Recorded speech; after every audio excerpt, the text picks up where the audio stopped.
सर्वदेवकृत श्रीलक्ष्मी स्तोत्रम्। क्षमस्व भगवत्यम्ब क्षमाशीले परात्परे, शुद्धसत्त्वस्वरूपे च कोपादि परिवर्जिते, उपमे सर्वसाध्वीनां देवीनां देवपूजिते, त्वया विना जगत्सर्वमृततुल्यं च निष्फलम्। सर्वसम्पत्स्वरूपा त्वं सर्वेषां सर्वरूपिणी, रासेश्वर्यधिदेवी त्वं त्वत्कलाः सर्वयोषितः।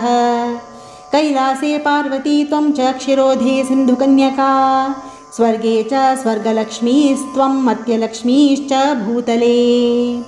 वैकुण्ठे च महालक्ष्मीः देवदेवी सरस्वती, गङ्गा च तुलसी त्वं च सावित्री ब्रह्मलोकतः। कृष्णप्राणादिदेवी त्वं गोलोके राधिका स्वयं, रासे रासेश्वरी त्वं च बृन्दावने वने। कृष्णप्रिया त्वं भाण्डिरे चन्द्राचन्दनकानने, विरजा चम्पकवने शतशृङ्गे च सुन्दरी। पद्मावती पद्मवने मालती मालती वने, कुन्ददन्ती कुन्दवने सुशीला केतकी वने। कदम्बमाला त्वं देवी कदम्बकाननेऽपि च, राजलक्ष्मीः राजगेहे गृहलक्ष्मीर्गृहे गृहे।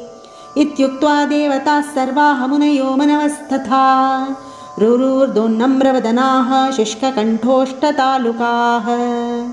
इति लक्ष्मीः स्तवं पुण्यं सर्वदेवैः कृतं शुभं, यः पठेत् प्रातरुत्थाय स वै सर्वं लभेत् ध्रुवम्।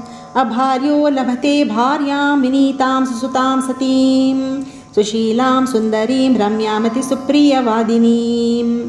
पुत्रपौत्रवतीं शुद्धां कुलजां कोमलां वराम्, अपुत्रो लभते पुत्रं वैष्णवं चिरजीविनम्।